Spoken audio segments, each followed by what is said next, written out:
Assalamualaikum warahmatullahi wabarakatuh. Alhamdulillahi wa kafa wassalatu wassalamu ala rasulillahil mustafa wa ala alihi wa sahbihi wa man wafa wa ba'd. Keluargaku, teman-teman di musyawarah yang saya senantiasa berdoa semoga seluruhnya tanpa kecuali dirahmati, dimuliakan dan diridhai oleh Allah Subhanahu wa taala. Dan tentunya doa ini tidak akan menjadi maksimal dapat dirasakan kecuali diiringi dengan ikhtiar juga dari teman-teman untuk mewujudkan itu. Ketika seorang ibu memohon kepada Allah, ya Allah jadikan anakku anak yang saleh, tapi anaknya tidak merespon itu untuk menunjukkan dan berikhtiar mendapat kesolehan, tentu tidak mudah doa-doa itu sampai meresap ke dalam jiwa. Karena itu sekali lagi mudah-mudahan apa yang seringkali kami mohonkan kepada Allah Subhanahu wa taala ada kekuatan dan keyakinan dari teman-teman juga untuk menjemputnya sehingga menjadikan kehidupan dan ranah yang kita pijak dalam pekerjaan profesi apapun menjadi bernilai dan membahagiakan baik di dunia ataupun di akhirat. Baiklah, hari ini kita belajar sesuatu yang sangat penting sekali. Dan ini bila mampu kita olah dengan baik akan menghadirkan puncak kebahagiaan tertinggi. Dan seringkali masalah yang dirasakan oleh setiap orang sumbernya atau puncaknya dari titik ini. Kita akan belajar tentang nafsu. Nafsu. Sering dengar ya? Nafsu, tapi barangkali kita akan olah itu dari pendekatan Al-Quran. Bagaimana nafsu itu diterangkan, seperti apa mengelolanya, dan bagaimana cara mengimplementasikan dalam kehidupannya. Kita bagi dalam 2 sesi, barangkali nanti kita akan ada pemaparan dan kita diskusi untuk mendalami apa yang mungkin kita bisa diskusikan. Bismillahirrahmanirrahim. Kita mulai teman-teman sekalian dari Quran surah ke-91. Nanti silahkan dicek ya. Quran surah 91 itu Asy-Syams. Asy-Syams.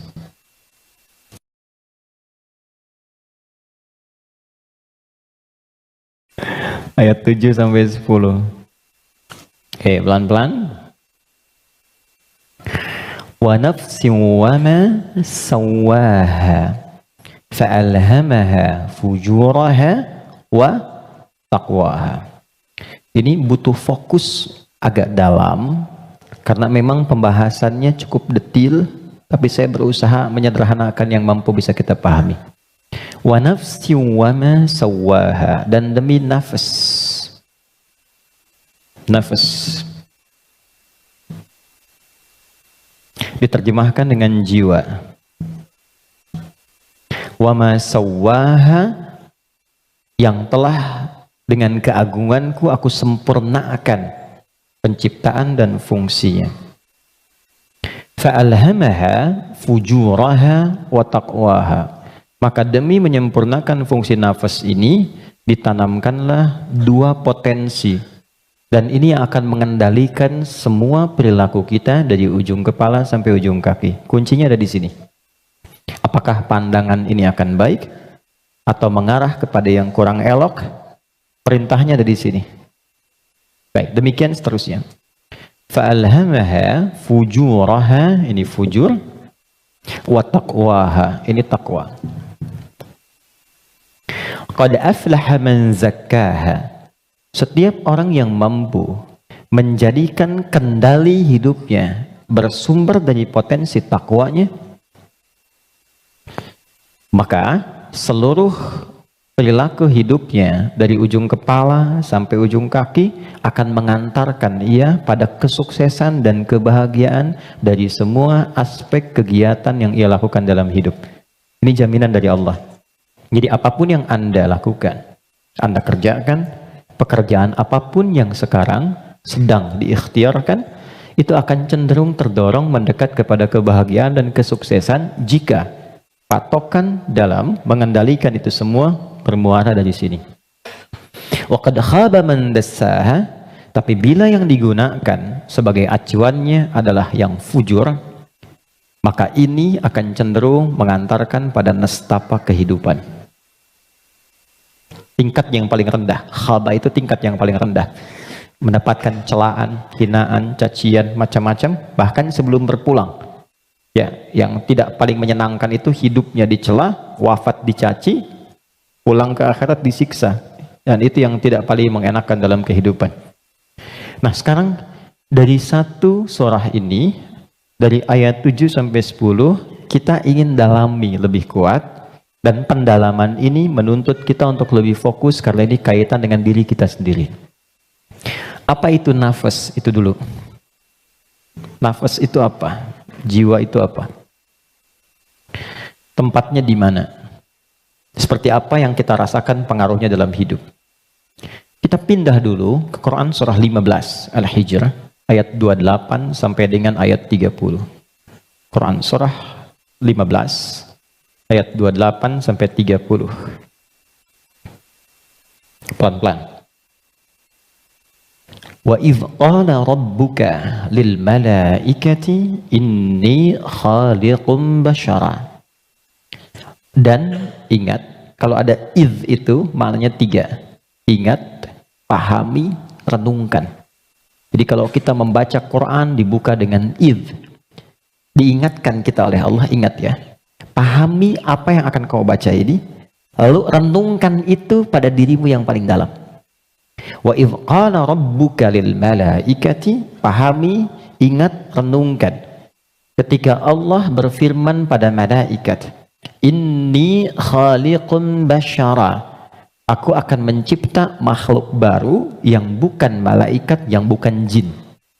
Jadi sebelum Allah mencipta kita manusia disebut dengan basyar di sini, maka sudah ada malaikat dan jin terlebih dahulu. Urutannya malaikat dulu diciptakan dari cahaya, nur. Lalu jin diciptakan dari api, nar. Ya, baru kemudian kita manusia, basyar. Karena itu ayat manusia 28, ayat tentang jinnya 27-nya.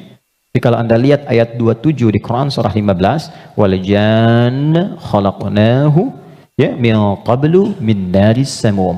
Sebelum manusia ada jin dulu urutannya diciptakan. Nanti jin ini sebagiannya ada yang tinggal nanti dengan malaikat di alam langit, tapi di alam tersendiri dari 7 lapis itu tidak sampai ke bagian atas. Nanti ada yang tinggal berkehidupan di dunia, yang kelak fungsinya akan digantikan oleh manusia menjadi khalifah di bumi. Nah, yang tinggal di alam langit ini, itu yang dulu disebut dengan Azazil namanya. Jin yang sangat taat, rajin ibadah, sampai diagungkan. Diagungkan itu Azza. Oleh malaikat disebut nih hebat nih, ibadahnya banyak, maka disebut dengan Azazil. Cuma nanti kisahnya, ketika manusia diciptakan dan akan menempati posisi sebagai khalifah di bumi, jin yang terlihat taat ibadah ini, ternyata memiliki kecemburuan yang tinggi sampai membangkang perintah Allah. Maka membangkang perintah disebut dengan fasik. Perbuatannya fasak. Maka berubahlah ia dari jin menjadi makhluk fasak, fasik. Ya, tertutup kebaikannya dengan keburukannya. Yang menutup keburukan dengan kebaikan, ada yang buruk yang tak ingin terlihat, ditutup dengan yang baik. Itu namanya libas, dari kata labasa. Tapi kalau yang baik, sudah bagus, ibadah, jujur baik, ditutup dengan keburukan karena sombong misalnya, maka itu namanya dari kata balasa, makhluk yang tertutupnya disebut iblis. Maka dari situ dia menjadi iblis. Di situ ada di Quran surah ke-18 ayat ke-50. Quran surah 18 ayat 50.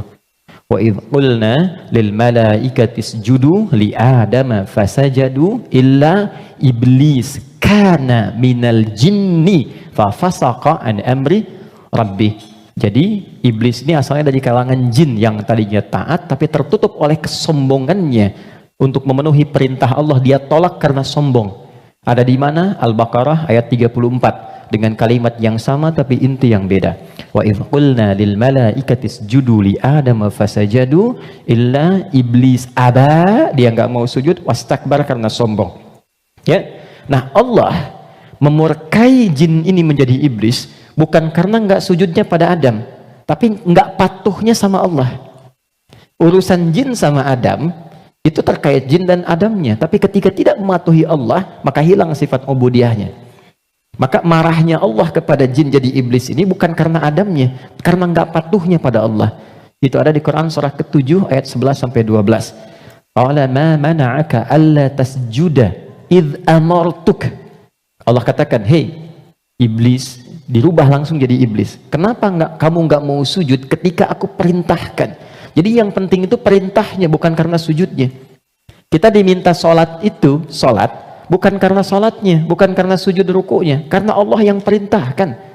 Karena kita mengaku beriman, buktikan kita patuh pada Allah. Maka kepatuhan itu wujudnya lewat sholat.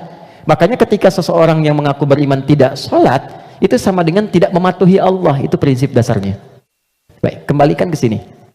Secara singkat, simpan saja dulu malaikat, simpan jinnya dulu, abaikan iblisnya. Kita fokus ke sini dulu. Maka diciptalah setelah itu manusia, disebut dengan Bashar. Tolong fokus ke sini. Bashar adalah satu dari 5 nama manusia yang disebutkan dalam Al-Quran. Kadang dia disebut dengan ins,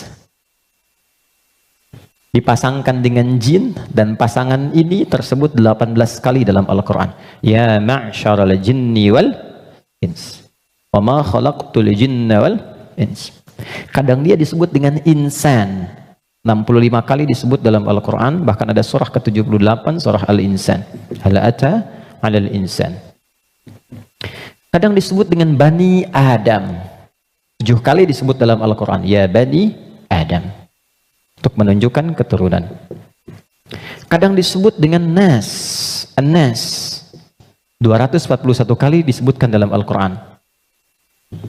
Dan ada surah ke-114, surah bagi semua umat Islam paling favorit di muka bumi. Qul a'udzu birabbin nas. 5 nama. Uniknya, setiap nama dalam Al-Quran menunjukkan fungsi tersendiri bagi kegiatan manusia. Contoh, kalau ingin menunjukkan kelembutan dan karakter keramahan pada manusia dan penampakannya, maka yang disebutkan kata ins. Lalu disebut lawannya jin. Jin disebut jin karena tersembunyi, nggak nampak. Lawannya ins nampak. Karena itu jin fitrahnya nggak nampak, nggak bisa ada yang lihat jin. Ingat ini ya, kalau ada yang mengatakan saya bisa melihat jin, hanya jin yang mampu melihat jin, maka orang itu sedang kemasukan jin. Ingat itu, ya. Maka sifat jin itu nggak bisa dilihat oleh manusia, tersembunyi. Makanya kalau ada jin melakukan penampakan, itu jin sedang punya masalah. Ya. Karena keluar dari fitrah. Apalagi manusia-manusia yang sedang cari-cari penampakan jin. Hati-hati ya.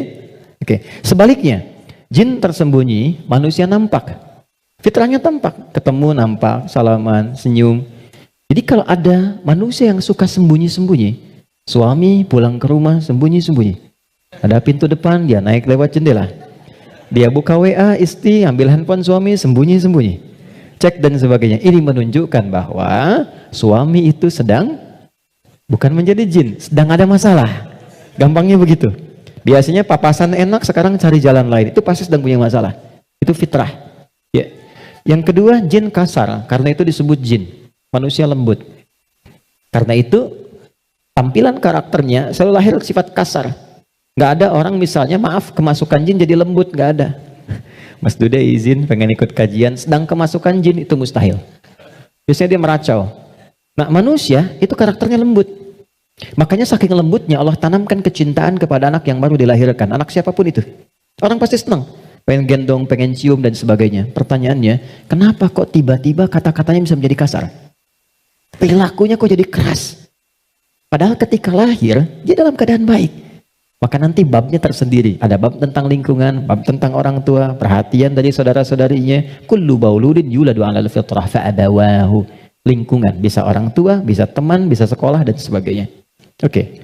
Insan tidak disebutkan kecuali menunjuk pada manusia yang terkait dengan totalitas aktivitasnya dari bangun tidur sampai tidur lagi. Jadi, kalau Anda menginginkan belajar tentang manusia dari sudut pandang akhlak, pelajari kata ins.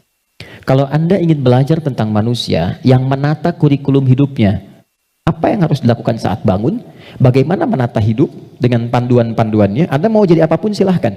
Nanti di Quran ada panduannya. Dari bangun tidur sampai tidur lagi, keluarkan semua kata insan dalam Al-Quran. 3. Kalau kita ingin melihat genealogi kita dan perjalanan sejarah kehidupan bapak moyang kita dari Nabi Adam sampai ke Rasulullah SAW yang jadi petunjuk untuk kita, maka temukan di kalimat Bani Adam. Jika Anda ingin belajar tentang bagaimana membangun hubungan yang baik secara sosial, dengan teman, dengan lingkungan, dengan tetangga, dan sebagainya, maka keluarkan semua kata nas dalam Al-Quran. Tapi kalau Anda ingin belajar tentang menata nafsu yang ada dalam jiwa setiap manusia, maka keluarkan kata bashar dalam Al-Quran. Disebutkan sebanyak 35 kali dalam bentuk tunggal dan sekali dalam bentuk dual. Nah, ketika Allah menyampaikan pertama kali penciptaan manusia, yang disebutkan kalimatnya bashar. Wa idh qala rabbuka lil malaikati inni khaliqum bashara. Bukan ins, bukan insan, bukan bani Adam, bukan annas, bashar. Apa tahapan penciptaannya? Ini intinya. Wa idh qala rabbuka lil malaikati inni khaliqum basharan min salsalin min hama'in masnun fa idza sawaituhu. Satu, membentuk manusia, mencipta manusia ada dua tahapan kata Allah. Pertama fisiknya dulu. Maaf, ini secara teori dulu ya. Baik. Fisiknya dulu. Jadi yang dibentuk berproses, fisik nanti berlangsung selama 4 bulan dalam kandungan. Alhamdulillah. Ini detailnya ditemukan. Misal di Quran surah ke-22 Al-Hajj di ayat yang kelima, atau di Quran surah ke-23 Al-Mu'minun dari ayat ke misalnya 11 sampai dengan 15. Hadisnya di Al-Arba'in An-Nawawiyah nomor hadis yang keempat. Contoh, saya cepat bacakan. Inna ahadakum yujma'u fi batni ummihi arba'ina yawman nutfah. Setiap anak cucu Adam sebelum terlahir dari rahim ibundanya akan mengalami proses selama 40 hari pertama pertemuan spermatozoa dengan ovum, proses. Thumma yakunu mithla dzalika 'alaqah. 40 hari yang kedua membentuk zigot yang mulai menempel di dinding rahim, mulai berproses. Thumma yakunu mithla dzalika mudghah. 40 hari ketiga berbentuk mulai ada daging keratan, mudghah. Sekarang di kurikulum kedokteran di fase modul awal, namanya modul tumbang, tumbuh kembang, itu sama, diksinya sama, menggunakan kata mudghah. Pernah ada anak dari UIN kedokteran datang ke saya, Ustaz saya minta belajar. Saya bilang, Anda dari mana? Kedokteran. Berikan dulu semua modul Anda ke saya untuk saya pelajari dan saya belajar dari Anda, baru kemudian Anda boleh belajar dari saya. Maka saya temukan di antara modulnya ada kata mudghah di dalamnya. Baik, itu usia 4 bulan, 40 hari ketiga. 40 kali 3, 120 hari, 4 bulan. Thumma yursalu ilahil malak fayanfukhu fihi ruh. Ini poinnya. Di usia 4 bulan ini, barulah diperintahkan oleh Allah ditiupkan roh. Karena itu kalau ada yang tengah mengandung, usia 4 bulan, itu rohnya sudah masuk. Ya? Dan di situ nanti ada tuntunan. Bagaimana mendidik anak sejak dalam masa kandungan. Kami pernah share ini di hari Quran dan dipraktekkan. Alhamdulillah begitu anaknya mulai bicara yang keluar Quran. Dan setelah itu dicek kemudian oleh ustadz yang mengecek, ternyata telah hafal Quran 30 juz. Dalam baru bicaranya itu. Lalu diurutkan 3 tahun usia hafalan, 3 tahun usianya hafal Quran 30 juz. Di antara amalannya Quran surah ke-7 ayat 189. Falamma taghasyaha hamalat hamdan khafifah famarrat bi, sampai ke ujung ayatnya, da'amallaha rabbahuma la in ataitana salihah lanakunanna minasyakirin. Jadi kalau ada yang sedang mengandung, di antara sunnah membacakan untuk anak itu suami istri. Bukan hanya istri saja, suami saja. Suami istri berdoa, itu doanya ada di Quran surah 7 ayat 189. Satu ayat ini saja. Ya, secara singkat. Saya agak cepat. Roh ditiupkan. Nah, roh ini sumber kehidupan. Saya mau tanya begini, maaf ya, ini saya sederhanakan sekali. Kalau roh sumbernya dari mana? Halo? Roh sumbernya dari mana? Allah, oke? Okay? Baik, sumbernya dari Allah. Tahu dari mana? Quran surah ke-17 ayat 85. Wa yas'alunaka 'anir ruh qulir ruhu min amri Rabbi. Karena roh sumber kehidupan langsung yang ditiupkan pada fisik. Jadi generator kehidupannya di sini. Kalau nggak ada roh, nggak akan bergerak ini. Makanya orang meninggal, dicabut rohnya, sudah nggak bisa bergerak lagi. Nah, sumber roh itu sumber kehidupan dari Allah. Baik, sekarang saya tanya, kalau Allah maha baik tidak? Ada aibnya tidak? Ada cacatnya tidak? Lihat, kumpulan semua kebaikan, jika dikumpulkan, jujur, sabar, misalnya kan, kalau kita kumpulkan sifat-sifat baik itu, semuanya, itu akumulasinya disebut dengan takwa namanya. Karena Allah itu maha baik, nggak ada cacatnya, maka semua yang bersumber dari Allah, pasti semuanya baik. Dan membawa sifat-sifat kebaikan. Perhatikan, fokus. Roh ini ketika ditiupkan masuk ke dalam fisik manusia usia 4 bulan, dia membawa sumber-sumber kebaikan. Karena datangnya langsung dari Allah, diperintahkan masuk, maka membawa akumulasi kebaikan. Maka selain roh ini masuk ke dalam fisik, dia juga membawa potensi-potensi kebaikan yang disebut dengan takwa. Ini fa'alhamaha fujuraha takwa. Pelan-pelan. Kalau fisik ini langsung dari Allah atau ada proses dulu? Terbayang nggak maksudnya? Kalau roh itu kan langsung kan? Allah firmankan, masuk kan? Kalau fisik langsung tercipta ada proses dulu? Proses. Tadi kan sampai 4 bulan demikian. Sebelumnya ada proses dan sebagainya. Proses kan? Karena proses didahului dengan ikhtiar, maka tidak sama sifatnya dengan takwa. Dia membawa sifat bawaan disebut dengan fujur. Sekarang perhatikan, saya ilustrasikan. Bismillah. Ini ada gelas. Oke, kosong ya. Ini kalau kalau saya isi air bening, ya kosong kan? Saya bukan ingin sulap ya, cuma ingin tunjukkan. Kalau ini saya isi air bening nih, bening, oke? Bening. Lalu saya campur dengan kopi. Jadi apa warnanya? Oke, berubah warna kan? Intinya hitam misalnya. Saya kasih susu, berubah warna kan? Baik ya? Maka perhatikan baik-baik.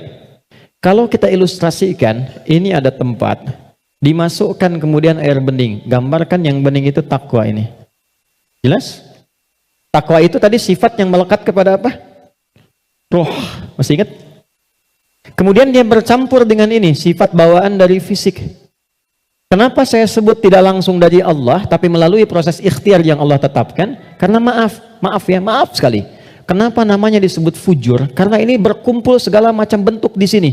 Apakah teman-teman mencari semua yang halal, yang dimasak oleh istri, masuk kemudian ke dalam mulut dan perutnya, dan terkonsumsi oleh janinnya? Apakah dipastikan semua halal? Kalau dia menjadi halal, akan jadi baik. Kalau dia menjadi syubhat, ya akan menjadi bercampur.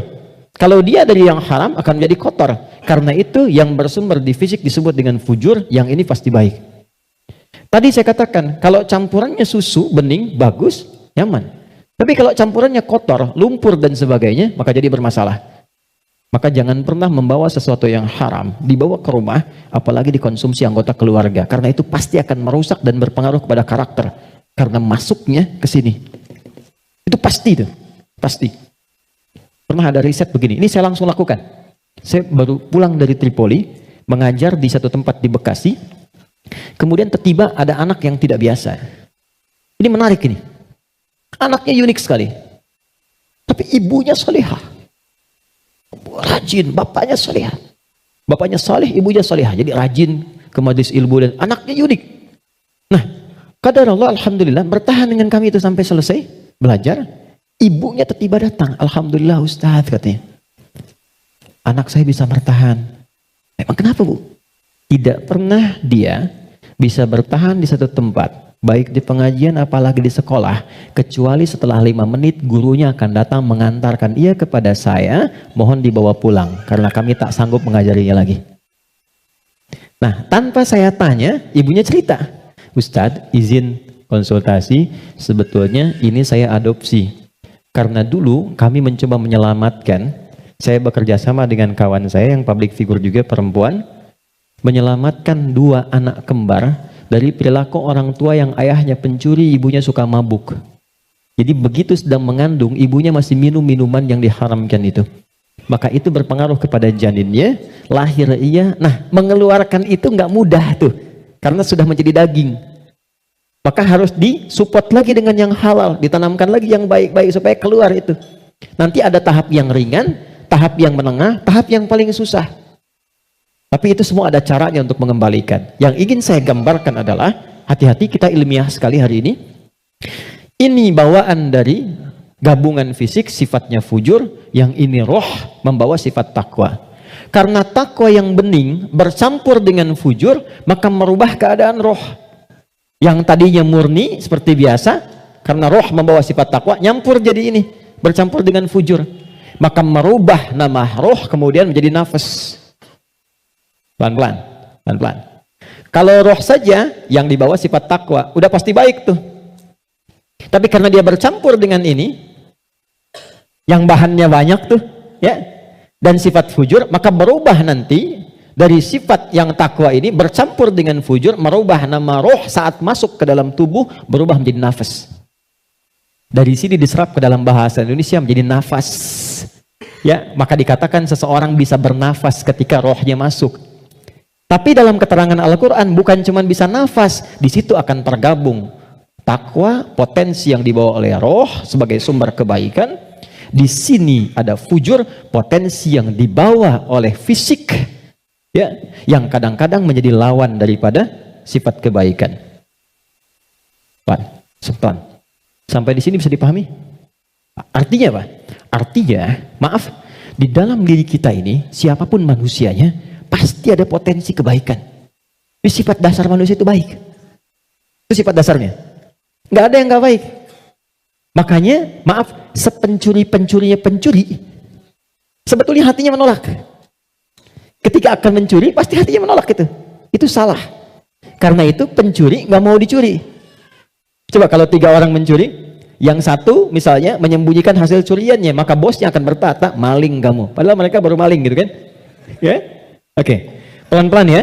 Jadi singkatnya, di dalam diri kita terkumpul semua potensi kebaikan yang dibawa oleh roh. Dan saat yang bersamaan, ada potensi yang dibawa oleh fujur dari fisik. Ada di sini, ini lawannya. Nah, yang menarik begini, yang menarik, ini potensi takwa ini, akumulasi semua kebaikan, kita sebut dengan sumber positif, gini. Yang ini, didesain oleh Allah sebagai lawannya, kita sebut kutub negatif begini, fujur. Pelan-pelan ya. Dan ini sudah menjadi hikmah kehidupan. Apapun yang bisa bergerak akan selalu ditemukan positif dan negatif. Anda beli robot-robotan pakai baterai, pasti ada kutub positif dan negatif kan? Ya kan? Proton dan neutron. Dalam proton nanti ada neuron dan macam-macam, ada partikel, ada atom dan sebagainya. Jelas ya? Ini semua hukumnya sudah begitu. Ini hukum kehidupan. Tapi kaitan dengan diri kita, ini yang harus kita sadari. Saya turunkan ke sini untuk lebih mudah. Nafas, di sini ada takwa, semua kumpulan sifat baik, jujur, rendah hati, kemudian sabar, dan seterusnya. Saat yang bersamaan, di sini ada lawannya, sifat fujur. Jadi kalau teman-teman di sini menemukan jujur, di sifat fujur itu ada dusta. Kalau di sini ada rendah hati, di sini ada sombong. Kalau di sini ada sabar, di sini ada sifat amarah yang berlebihan, pemarah. Nah, kita mesti menyadari setiap manusia itu punya potensi jujur, tapi saat yang bersamaan punya potensi dusta. Dia punya potensi rendah hati, tapi saat yang bersamaan dia bisa sombong. Nah, yang paling menarik adalah bagaimana kita bisa mengendalikan ini sehingga yang keluarnya selalu yang baik. Dan yang ini bisa kita tutup, bisa kita tekan sehingga tidak muncul ke permukaan. Nah, inilah inti pembahasan kita yang akan kita turunkan. Saya ingin fokuskan betul pada apa yang akan saya terangkan saat ini. Jadi yang barusan muqaddimah ya. Sekarang kita mulai ke intinya. Saya ingin berikan penjelasan dari akarnya dulu supaya kita paham tentang diri kita. Jelas sampai di sini? Halo, jelas ya? Oke. Yuk kita lihat.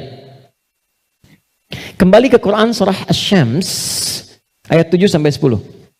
Wa nafsin wa ma sawwaha, dan demi jiwa nafas yang telah aku sempurnakan, kata Allah penciptaannya. Fa'alhamaha fujuraha wa taqwaha. Maka diilhamkan pada nafas ini ada 2 yang seakan berlawanan, yaitu fujur dengan bawaan ini dan takwa sifat baik. Sekarang lihat rumusnya. Qad aflaha man zakkaha. Qad, saya berikan gramatikal bahasa Arabnya dulu. Qad harfut tahqiqin wa taukidin. Huruf tahqiq yang menjamin sesuatu. Taukid yang menegaskan satu hukum. Cara menerjemahkannya, qad aflaha, aku jamin, kata Allah. Dan aku tegaskan. Orang yang mampu menata zakat, menata nafasnya dengan baik, maka hidupnya akan cenderung sukses dan bahagia. Apapun pekerjaannya. Baik, kalau Anda buka terjemahan, zakat itu diterjemahkan dengan menyucikannya. Qad aflaha man zakkaha. Ini kuncinya. Jadi kalau kita ingin menata qalbu, menata nafas, maka caranya dengan zakat. Zakah menyuci. Saya tanya ke akhwat ya, teman-teman. Kalau menyuci itu membuang bajunya atau kotorannya? Oke. Saya tanya ke teman-temannya ikhwan yang pria. Sekali lagi saya pastikan. Menyuci itu membuang bendanya atau menghilangkan kotorannya? Kotorannya. Baik. Sekarang saya tanya pada semuanya. Kalau tidak kotor, mungkin nggak dicuci? Hah? Halo? Kalau tidak kotor, mungkin nggak dicuci? Baik, baik. Sekali lagi, yang ketiga, yang terakhir. Jadi adanya kotor itu untuk menunjukkan yang bersih atau untuk mengotori pakaiannya? Ayo, bingung sekalian nggak apa-apa. Manfaat kotor itu, kotor untuk menunjukkan yang bersih atau untuk mengotori pakaiannya?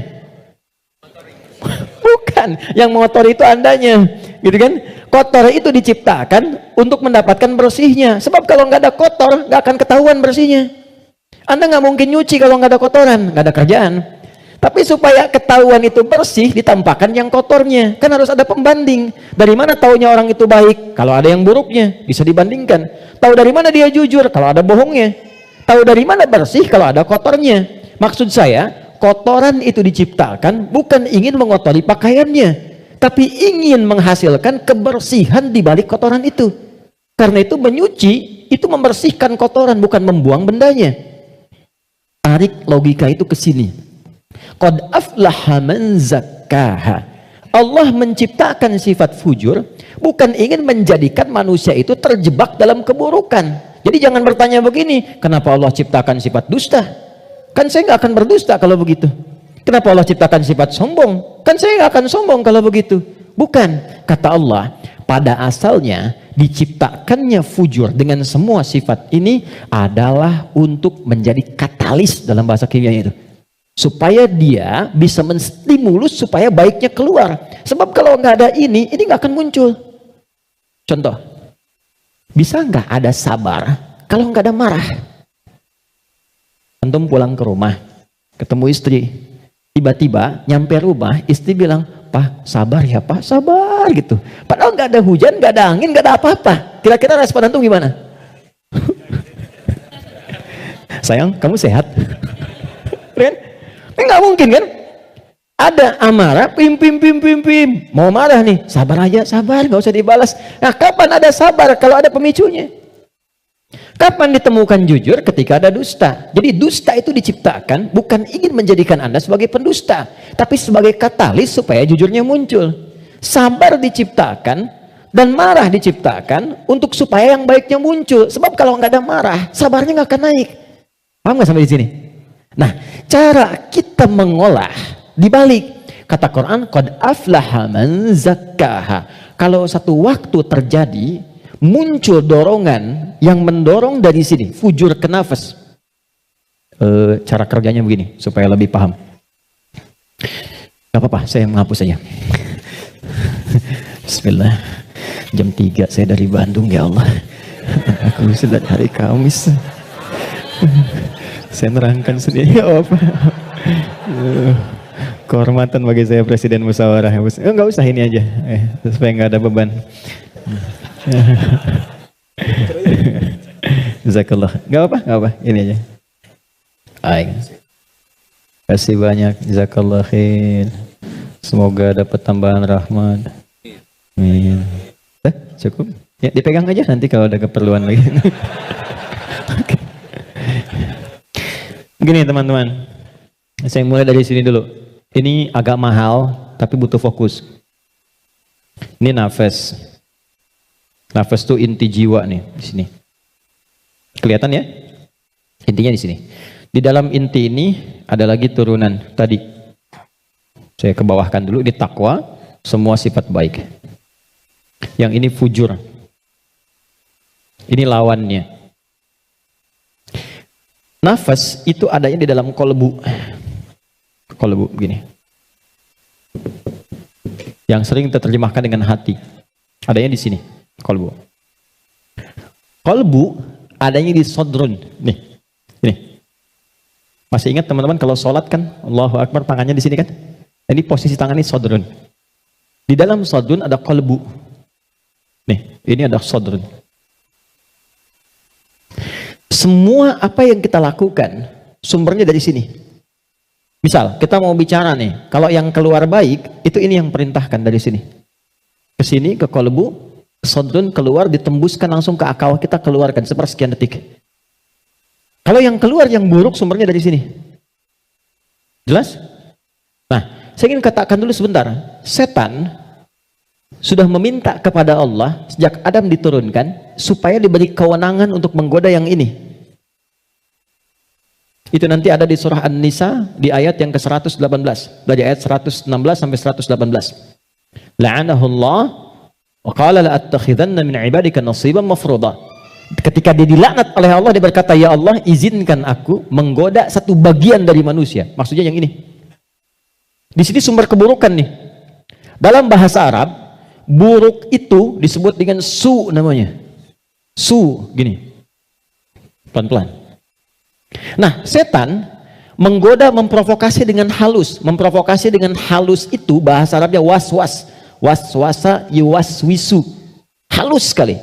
Dia masuk lewat sini, sodrun. Jamaknya sudur. Jamak dari sodrun, sudur. Karena manusianya banyak. Di Quran surah ke-114. Alladzi yuwaswisu fi sudurin nas. Dia menggoda ke sini, ke kolbu, ke sini. Alih-alih bicara yang baik, dia katakan keluarkan yang kasar. Tak sadar keluar. Begitu keluar bentuknya dalam bentuk perbuatan, maka keluar namanya su, kata-kata yang kotor. Kata-kata su. Karena ini melewati nafas, nih, kan dari nafas nih. Tidak dilihat fujurnya, yang dilihat nafasnya. Oh, ternyata nafasnya itu memerintahkan kepada su. Nafas ketemu su, disebutlah nafsu. Oh, ya, ini asalnya nafsu. Ini asal kalimat nafsu. Dari mana ini ditemukan? Quran surah ke-12 ayat 53. Paling kiri sebelah atas di mushaf. Quran surah 12 Yusuf ayat 53. Wa ma ubarni'u nafsi innan nafsa nafas la amaratum bisu. Nafas ketemu su jadilah nafsu. Jelas? Nah, asalnya nafas ini netral. Di dalamnya ada takwa, ada fujur. Yang ini, yang kelihatan jelek, sebetulnya asalnya katalis untuk yang ini. Bukan ingin menjadikan kita berbuat buruk, tapi lebih menjadikan yang fujur ini mendorong supaya yang sifat baik itu muncul ke permukaan. Pertanyaannya, caranya bagaimana? Kata Quran, qad aflaha man zakkaha. Zakka, sifatnya disebut tazkiyah.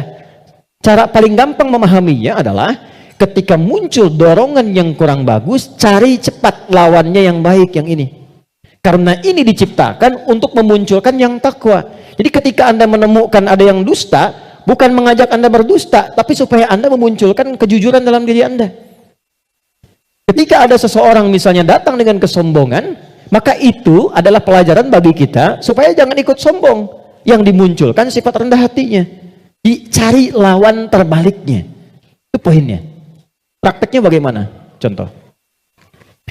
Apa lawan cemberut? Lawan cemberut apa? Senyum. Jadi kalau istri cemberut, harusnya antum senyum. Cemberut dititipkan kepada istri bukan membuat antum supaya marah atau mengintegrasi, tapi supaya antum senyum. Antum pulang ke rumah, lihat istri sedang cemberut. Oh, cemberut. Lawannya apa? Senyum. Sayang. Kok cemberut? Kayaknya kenal. Sling, ada hadiah iPhone 14 Pro Max misal kan? Contoh. Dalam hidup itu simpel sebetulnya, cari lawannya. Sedih lawannya apa? Senang. Ketika ada seseorang sedih, cari apa yang bisa membuat dia senang. Ya, ketika seseorang misalnya sedang gelisah, cari ketenangan. Ketika ada seorang berbuat sombong, antum datang dengan kerendahan supaya mengajarkan dia kembali kepada sifat rendah hati ya. Kalau semua orang bisa melakukan semua ini, walaupun tidak mudah mengerjakannya, maka kata Allah hidupnya akan cenderung bahagia. Itu asalnya. Tapi problemnya adalah di sini ada setan yang memberikan was-was supaya ini muncul dominan. Apa yang bisa mencegah dan menghambat setan supaya tidak menjadikan manusia dominan dengan sifat fujurnya dibanding takwanya? Sebelum sampai ke sana, saya ingin jeda dulu. Saya ingin simpulkan dulu konsep dasarnya. Jika kita ingin menata nafas dengan baik sehingga tidak didominasi oleh nafsu sifat-sifat yang kurang bagus, maka setiap mendapati kekurangan-kekurangan atau hal yang kurang positif dari siapapun lawan kehidupan kita, maka cepat munculkan lawan baiknya. Kadang-kadang yang diuji bukan kita, yang diuji orang lain, tapi yang disasar hikmahnya kita. Itu namanya fitnah. Jadi fitnah itu tidak harus selalu tuduhan. Bisa jadi ujian. Misal, inna min azwajikum wa auladikum, bahkan amwalikum fitnah. Kata Allah, anak-anak itu jadi fitnah. Maksudnya apa? Kadang-kadang di anak-anak ada aktivitas-aktivitas yang mungkin tidak ideal, yang orang sebut dengan nakal. Ya? Padahal tidak ada anak yang nakal. Boleh jadi anak itu dibuat aktif supaya kreativitas orang tuanya makin muncul. Jadi ketika Anda melihat anak-anak punya ekspresi tersendiri, lihat dulu dari yang kurang bagus itu apa yang dimunculkan yang baik supaya keluar. Itu caranya. Sama dengan begini, itu ada kejadian di Cianjur. Musibah. Bagi warga Cianjur yang terkena, itu bala namanya. Ibtila, ujian langsung yang dialami. Bagi kita itu fitnah. Ujian yang diberikan ke sana, tapi hikmahnya menyentuh diri kita. Ada nggak yang terpanggil untuk datang? Betul nggak orang beriman saling merasakan? Betul nggak titipan harta itu benar-benar untuk berbagi dan sebagainya? Maka diberikan ujiannya di sana. Mungkin yang wafat di sana masuk kategori syahid akhirat. Karena di antara syahid itu kan tertimpa bebangunan, meninggal dia syahid. Kita wafat bagaimana? Maka disentuh untuk datang. Kami ke sana bangun posko, lihat teman-teman, maaf ya, ini pelajaran besar ya. Mohon kalau kurang berkenan, mohon saya dimaafkan dengan kalimat ini. Demi Allah saya katakan, rumah yang mewah sampai yang biasa hancur. Dan yang paling menarik bukan itu. Yang paling menarik hati kita untuk merenungkan, bahkan rumah yang masih bertahan pun dan masuk kategori mewah, tidak ada yang berani penghuninya untuk datang ke tempat itu. Dia lebih memilih mengungsi atau tinggal di tenda-tenda yang bahkan jauh dari kata layak. Pertanyaan saya, jadi yang selama ini dikumpulkan kerja keras siang dan malam, jadilah sesuatu yang mewah itu, kendaraan yang hebat itu, lalu untuk apa kalau tidak digunakan dan dinikmati ketika Allah memudah membalik itu dalam sepersekian detik? Maka saya ingin katakan pada teman-teman, jangan sampai terjadi dalam satu masa, dalam satu waktu, sudah kerja, lelah, capek dan sebagainya, tapi karena hubungan yang jauh dari Allah, atau karena sebab tertentu, justru berbalik nikmat itu menjadi sesuatu yang bahkan tidak bisa dinikmati secara langsung. Itu pesan pertama. Tapi jangan disimpulkan bahwa di sana ada maksiat dan sebagainya, tidak ke situ arahnya. Boleh jadi mereka ditetapkan oleh Allah untuk mendapatkan kemuliaan karena datang keluarga-keluarga besar membawa sesuatu yang bahkan belum pernah mereka lihat sebelumnya, yang gak pernah makan, menemukan makanan-makanan yang mungkin menurut kita enak dan layak, yang merasakan perhatian, merasakan bantuan-bantuan, kenal saudaranya, yang gak ada masjid dibangunkan masjid lagi, yang wafatnya syahid. Kita siapa? Dan bagaimana cara kita kembali kepada Allah Subhanahu wa Ta'ala? Itu fitnah. Ujiannya di sana yang merespon kita di sini. Terkadang adanya pada tetangga kita. Tetangga yang sakit dibuat sakit bukan karena ingin menjadikan dia sakit. Boleh jadi Allah ingin menguji Anda sebagai tetangganya, sikapnya bagaimana. Itu cara melihatnya. Tetangga Anda ada kekurangan, mudah bagi Allah menjadikan dia kaya. Tapi Allah titipkan kepada Anda tetangganya supaya Anda merespon harta yang Allah titipkan untuk berbagi. Contoh lain, Anda sudah ke masjid. Anda punya tetangga, belum mau ke masjid. Dijadikan ia menjadi tetangga Anda, bukan untuk Anda caci, atau Anda katakan, tuh saya punya tetangga, gak pernah ke masjid. Bukan. Boleh jadi Anda ditempatkan di situ, sehingga mendapat bagian dari dakwah untuk mendoakan dia supaya ke masjid. Ada orang bertanya, saya tanya begini, satu jamaah, apa hukumnya ada tetangga masjid, tinggal di samping masjid, 5 meter jaraknya dari masjid, bahkan toa masjid menghadap ke rumahnya begini, tapi dia belum mau ke masjid. Oh, jawabannya beragam. Dosa Ustadz, haram Ustadz. Ada yang bilang bakar rumahnya. Hukumnya ajak dia ke masjid. Hukumnya ajak dia ke masjid. Ini sederhana, tipis bahasannya, tapi kalau kita praktekkan dalam kehidupan di rumah tangga, suami dengan istri, dengan anak-anak, dengan ayah, dengan ibu, ini dibawa. Kita datang ke ibu sedang cemberut, buat beliau tersenyum. Lihat pasangan sedang gelisah, buat dia lebih tenang. Lihat anak sedang menangis, buat dia tertawa. Nabi SAW kedatangan seseorang menyampaikan, ya Rasulullah, si fulan berjuang fi sabilillah, ikut ke medan perang, tapi ibunya menangis. Dipanggil oleh Nabi anak itu, katakan, irja, pulang kamu, bikin ibumu tertawa seperti engkau membuatnya telah menangis. Ini konsepnya. Sederhana, tapi kalau kita bisa mengendalikan itu dalam kehidupan, maka kebahagiaan akan nampak di depan mata. Setidaknya itu kata Al-Quran. Oke, saya berhenti sejenak, kita dialog dulu. Nanti setelah itu saya akan sempurnakan tentang provokasi setan dan bagaimana mencegahnya. Ada yang mau ditanyakan? Saya perkenankan. Halo, kenapa menjadi diam begini? Ada yang mau bertanya? Atau saya teruskan dulu? Setelah itu baru kita bebas berdiskusi? Baik ya? Baik. Tidak mudah untuk dilakukan, sikap seperti itu, mudah disampaikan tapi tidak mudah dikatakan. Sama ustadz juga begitu. Sama saja, godaannya sama, mau ustadz mau bukan sama. Makanya jarang ada ustadz ceramah bawa istrinya. Baik. Ini live gak ya? Oke, aman ya. Baik, saya kembalikan di sini. Kenapa? Karena sama, ada setannya. Ini poinnya. Ada setannya. Ini yang sudah berjanji kepada Allah, berkomitmen maksudnya. Pokoknya selama manusia hidup, siapapun itu dan apapun statusnya, dia pasti memberikan waswas, menggoda lewat sini supaya ini ditekan.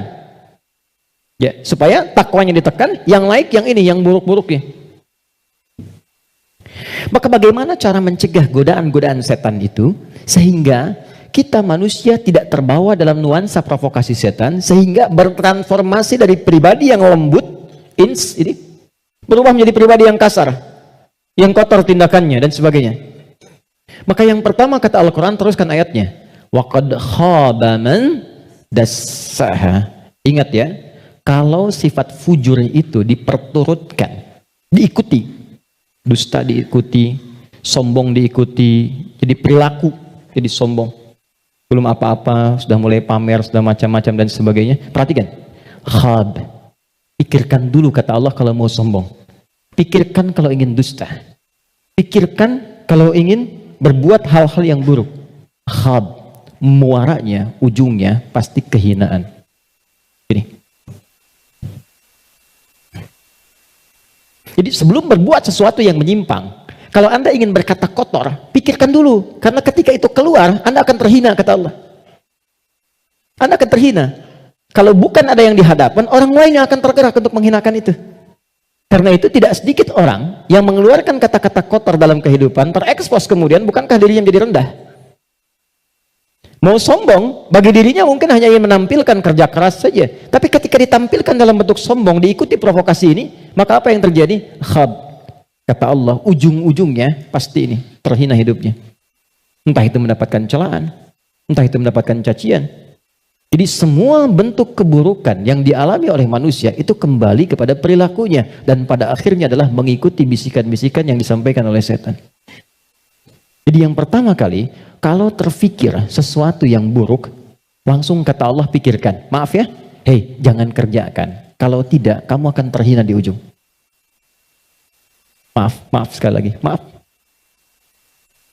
Seseorang ketika berbuat korupsi misalnya, dia merasakan akan mendapatkan sesuatu yang besar.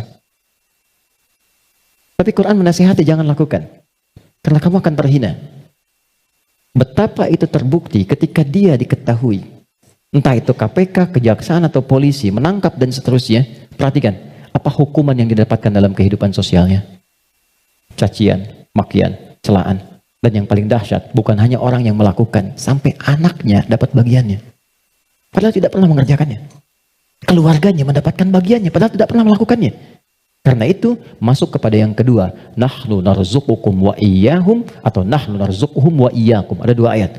Kaidah-kaidah perilaku dan rizki ada yang terwariskan. Yang kedua, kata Allah, kalau kamu merasa bisa menanggung kehinaan pada dirimu, pikirkan keluargamu. Contoh, Anda mengatakan, saya belum menikah Ustaz, tapi Anda kan punya ayah, punya ibu. Jadi kalau Anda berbuat sesuatu yang buruk, orang tua Anda akan kena. Anda berbuat maksiat, terjebak dengan perbuatan buruk, menggunakan benda-benda yang haram misalnya, atau mencuri atau macam-macam, waliyadzubillah. Dilakukan itu, diketahui, diekspos di publik, bukan punya Anda, bukan hanya Anda, ibu Anda akan kena, ayah Anda akan kena. Karena itu kata Quran, sebelum Anda berbuat yang kurang baik sebagai anak, pikirkan dulu orang tua. Jadi kalau merasa sebagai anak saya akan menanggung itu nggak apa-apa, pikirkan orang tua Anda. Apa tega ibu yang telah mengandung, melahirkan, merawat, mendidik, ayah yang penuh dengan peluh, merawat Anda, menyayangi Anda, menemani Anda saat tidur, tiba-tiba hanya mendapati keburukan yang dari Anda kerjakan. Mendapati limpahan keburukan dari hasil kreasi anaknya. Satu. Tapi kalau Anda orang tua, maka ingat anak dan keluarga. Saya sedih ya dapat beberapa informasi yang kadang-kadang dari instansi pemerintahan juga konsultasi. Salah satunya yaitu, kok masih ada yang nekat berbuat seperti ini. Anda bisa bayangkan, seorang bapak korupsi, anaknya dibully di sekolah sampai dia putus sekolah. Salah apa anaknya? Ibunya berbuat maksiat, ketahuan. Keluarganya yang kena. Suaminya yang hancur karirnya. Karena yang istrinya berbuat yang tidak bagus, berselingkuh, bergaul dengan pasangan yang lainnya, suaminya yang kena, suami yang kemudian diputus pekerjaannya, anak-anak yang kena bulinya. Jadi masuk yang kedua, ketika ada seseorang yang berpikir mengikuti provokasi setan, kata Allah, pikirkan keluargamu, pikirkan anakmu. Yang ketiga, yang terakhir, pikirkan kematian, wafat. Jadi kalau sedang terdorong oleh nafsu yang diarahkan oleh setan untuk berbuat yang buruk, misal, maaf, ingin mencela orang, hanya sekedar bikin status. Coba bayangkan saat berbuat seperti itu, Anda diwafatkan oleh Allah Subhanahu wa Ta'ala. Apakah mau wafat dalam keadaan sedang berbuat maksiat? Sementara selama ini Anda sholat, Anda puasa, Anda zakat dan sebagainya. Tiba kemudian berbuat maksiat dan wafat dalam keadaan demikian. Itu puncak terakhirnya yang paling cepat bisa mengendalikan nafsu kita supaya tercegah dari perbuatan yang buruk. Selebihnya di situ doa-doa untuk menguatkan itu semua. Ada ayat kursi, ada surah, 3 surah paling favorit semuka bumi terakhir, Al-Ikhlas, Al-Falaq, An-Nas. Ada istighfar dan lain sebagainya. Nah itu jalan-jalan yang bisa kita lakukan. Dan sebagai penutup, kalau sudah pernah terjebak berbuat seperti itu, bagaimana cara kembalinya? Ini ada jalan rel, salah belok ke sini, ingin balik lagi supaya ke jalan yang benar, balik kembali ke jalan yang lurus, yang benar, untuk menempuh jalan yang lebih baik. Dalam bahasa Arab disebut dengan taba, sifatnya disebut dengan taubat.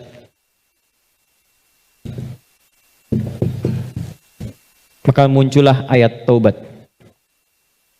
Quran surah ke-4 ayat 17. Quran surah ke-4 ayat 17. Saya berhenti dan berakhir di sini. Ada? Innamat taubatu 'ala Allahi lilladzina ya'maluna as-su'a bijahalatin thumma yatubuna min qarib. Masih ingat teman-teman, kalau perbuatan dari nafsu jadi wujud perbuatan, maka disebut apa namanya? Perbuatannya disebut apa? Masih ingat gak? Kalau lupa suka nggak inget tuh. Su, masih ingat kan? Su kan? Oke. Sekarang di ayat itu, innamat taubatu 'ala Allahi lilladzina ya'maluna su. Kata Allah, kalau ada yang pernah terjebak berbuat buruk dalam hidup, kata-katanya keluar kotor, tindakannya nggak bagus, hartanya didapatkan dari jalan yang tidak baik misalnya, terus dia ingin merubah itu, dia merasa saya diprovokasi oleh setan, terjebak oleh nafsu, pengen berubah, pengen menghilangkan itu semua. Maka apa yang harus dilakukan? Tsumma yatubuna min qarib. Ini yang indah nih. Bab ini yang paling penting. Mohon fokus baik-baik. Ini yang paling penting dan ini yang paling dahsyat yang bisa kita dapati saat ini. Tsumma yatubuna min qarib. Ini kalimatnya. Nggak perlu dihapus dulu, biarkan dulu saja. Nih, teman-teman gini. Kemudian saat dia sadar itu salah, dia bergegas ingin segera memperbaiki. Kalimat ini menjadi mahal karena ada informasi di dalamnya dan ini rahasia. Mohon dijadikan antara kita saja di hari ini ya. Perhatikan kalimatnya. Ternyata, maaf, seburuk-buruknya perbuatan yang pernah dikerjakan oleh manusia, rahmat Allah menjadikan setiap manusia itu selalu mendapat kesempatan cahaya untuk kembali. Karena itu, seburuk apapun perbuatan yang pernah dilakukan, pasti akan ada kilatan di hati kita yang mengingatkan, apa masih mau begini terus? Bisa nggak saya berubah? Pernah nggak merasakan itu? Ya, bisa nggak saya tahajud malam? Bisa nggak saya sholat? Sampai kapan saya mau begini? Nah, itu yang mahal. Kadang-kadang datangnya lewat renungan, kadang-kadang datangnya lewat pandangan. Misal Anda pulang dari pekerjaan, kok tiba-tiba Anda lewat ke depan masjid yang banyak orang sedang menunaikan sholat. Tiba-tiba Anda lewat ke pesantren yang anak-anak kecil sudah bawa mushaf, pengen menghafal. Sedang melihat kan? Pertanyaan saya, kok bisa Anda lewat situ, padahal bisa melalui jalan yang lain? Itu kalau bukan sayang Allah, nggak mungkin diberikan demikian. Kadang-kadang lewat pendengaran. Kadang-kadang pendengaran dan penglihatan. Pendengaran misal, ta'lim di masjid, Masjid Raya Pondok Indah, atau misalnya MRBJ di sini. Suara keluar, Anda lewat situ. Begitu Anda lewat, terdengar kalimat, bertobatlah kepada Allah sebelum kita semua wafat. Padahal kalimat itu ditujukan pada jamaah yang di dalam, tapi suaranya keluar, Anda yang dengar. Kok bisa Anda dengar itu gitu? Kadang-kadang pendengaran dan penglihatan. Anda pengen lihat YouTube, ngecek yang lain, tapi yang keluar pengajian. Yang paling dahsyat jawaban dari pertanyaan Anda selama ini. Nah, itu yang dimaksudkan. Kalau Anda mengalami momentum seperti itu, kata Quran, cepat ambil. Karena Allah sedang memberikan kasihnya secara langsung tanpa campur tangan siapapun. Biasanya, kalau dalam kondisi seperti itu disambut oleh seorang hamba, maka muncullah rahmat Allah pada saat itu yang akan langsung merubah hamba itu menjadi kekasih Allah Subhanahu wa taala. Makanya tidak sedikit orang menjadi kekasih Allah. Kekasih itu maksudnya sangat dekat dengan Allah sampai doa pun baru minta udah dijawab. Siapa di antara mereka aulia Allah itu? Rata-rata ada di antara mereka yang tadinya pelaku maksiat. Terus merasakan nikmatnya taubat, meningkat ibadahnya, dan sekatnya seakan-akan menjadi jauh, terpisah, lepas dari dirinya, nyambung ke Allah begitu cepatnya, doanya cepat terjawab, zikirnya terasa dengan nikmat. Itulah aulia Allah. Nah, jadi yang ingin saya katakan adalah, kalau satu kali berbuat salah, terfikir, kemudian ada kilatan di hati kita, di pikiran kita, atau mendengar atau melihat sesuatu, mengarahkan kita untuk bertobat, cepat ambil itu. Cepat ambil. Itu yang dimaksud Quran surah ke-29 di ayat yang terakhir. Walladzina jahadu fina lanahdiyannahum subulana. Setelah itu, sesali perbuatan yang pernah dikerjakan, minta ampun pada Allah. Kalau terkait dengan manusia, minta maaf. Datangi. Dan jangan merasa sungkan. Jangan merasa sungkan. Kenapa berani berbuat salah tapi tidak berani meminta maaf? Datangi, minta maaf. Apapun yang ia lakukan, kata-kata dan sebagainya, tidak akan pernah mengambil hak Anda. Tidak akan mengambil kesempatan Anda, waktu Anda, tapi membebaskan semua sekat yang ada dalam jiwa kita. Tapi kalau orang lain yang salah, maafkan dulu. Memaafkan orang itu akan menghilangkan sekat dalam diri kita, sehingga tidak pernah memikirkan dia lagi. Tapi tidak menyelesaikan persoalan dia dengan Allah. Jadi tetap dia dihisab oleh Allah sebelum dia minta maaf pada kita. Tidak ada ruginya. Paham ya? Karena itu, kalau ada kilatan di pikiran kita, mengajak untuk bertobat, cepat respon, sesali perbuatan itu, berjanji tidak mengulangi, dan mengganti dengan perbuatan baik. Apa tandanya taubatnya diterima? Tandanya semua perbuatan yang jelek yang pernah keluar dari lisan, dari mata, dari telinga sampai ujung kakinya, misal, maka berganti menjadi perbuatan baik. Itu tandanya hamba itu diterima taubatnya oleh Allah Subhanahu wa taala. Saya tutup dengan hadis Nabi sallallahu alaihi wasallam. Innallaha idza ahabba 'abdan ibtalah. Allah kalau mencintai seorang hamba maka mengujinya. Kadang-kadang di antara ujian itu Kalau manusia tidak bisa memanagenya, ada yang mengantarkan pada sifat-sifat buruknya. Maka muncullah keterangan yang kedua langsung dari Al-Quran. Innallaha yuhibbut tawwabina wa yuhibbul mutatahhirin. Allah sangat mencintai pelaku maksiat yang mau bertobat dibandingkan dengan orang soleh yang tidak pernah merasa salah. Ingat ya, Allah sangat mencintai pelaku maksiat yang mau bertobat dibandingkan orang soleh yang tidak pernah merasa salah. Silahkan bikin status. Itu dari Al-Quran. Oke ya? Saya kira itu yang bisa saya sampaikan. Kita berdoa kepada Allah Subhanahu wa taala, mudah-mudahan doa kita bisa dikabulkan dan mendapatkan nilai kebaikan sisi Allah Subhanahu wa taala. Allahumma taqabbal minna innaka antas sami'ul alim wa tub 'alaina innaka antat tawwabur rahim. Allahumma arhamna ya arhamar rahimin. Ya Allah, mohon rahmati siapapun yang ada di ruangan ini atau yang mungkin bersambung bersama kami dalam kebaikan. Rabbana la tada' lana fi maqamina hadha wa fi kulli maqamin dhanban illa ghafarta. Ya Allah, mohon jangan biarkan ada satupun di antara kami yang hadir saat ini kecuali Engkau ampuni segala dosa-dosanya. Wala hamman illa farajtah. Jika ada yang merasakan kegelisahan, jangan biarkan ia pulang kecuali Engkau telah tenangkan keadaan hatinya. Wala asiran illa yassartah. Jika ada yang mengalami kesulitan dalam hidupnya, maka mohon ya Allah ringankan dan hilangkan semua kesulitannya. Rabbana atina fid dunya hasanah wa fil akhirati hasanah wa qina adzaban nar. Wa sallallahu ala sayyidina Muhammad wa ala alihi wa sahbihi ajma'in wa akhiru da'wana alhamdulillahi rabbil alamin. Assalamualaikum warahmatullahi wabarakatuh.